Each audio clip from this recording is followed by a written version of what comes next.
లూకా సువార్త 6 అధ్యాయము 38 వచనము మధ్య భాగంలో నుండి చదువుతాను.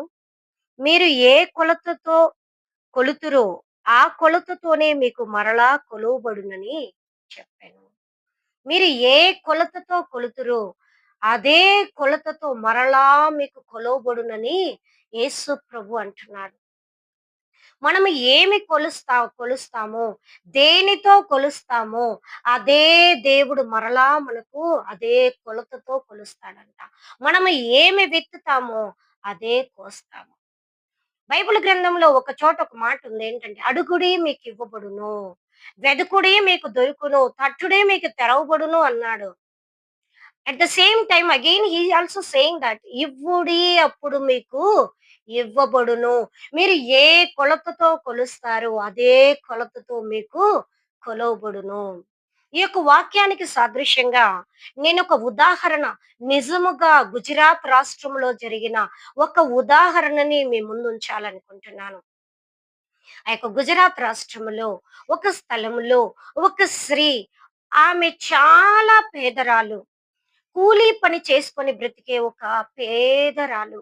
తన భర్త తాను ఎండలో పనిచేసి కష్టించి ఉదయం నుండి సాయంత్రం వరకు కష్టపడి పని చేస్తే కానీ వారికి ఫుడ్ అనేది ఉండేది కాదు.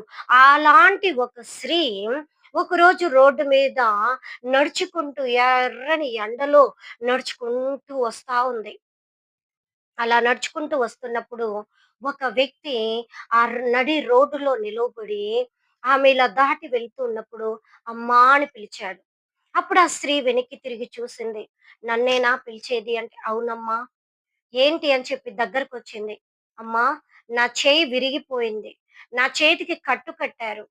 నేను వంగి నా షూ లేస్ కట్టుకోలేకున్నాను. నా కాలుకి షూ లేస్ ఊడిపోయింది. దయచేసి నాకు ఆ షూ లేస్ కట్టమ్మా అన్నాడు. అప్పుడు ఆ స్త్రీ అడిగింది, "నేను కట్టాలా?" అంటే, "ఆ! అమ్మా నువ్వు కట్టు.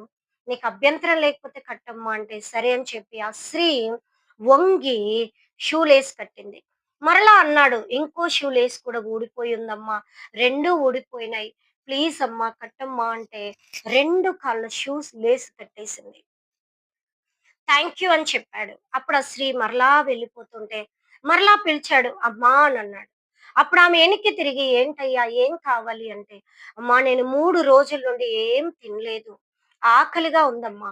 నీ దగ్గర ఏమైనా ఉంటే నాకు పెట్టమ్మా" అని అడిగాడు. అప్పుడు ఆ స్త్రీ దీన ముఖం పెట్టుకొని అనింది, "అయ్యా నా దగ్గర ఏమి లేదయ్యా నీకివ్వడానికి" అనింది. "అమ్మా డబ్బులున్నా ఇవ్వమ్మా" అని అడిగాడు. "నా దగ్గర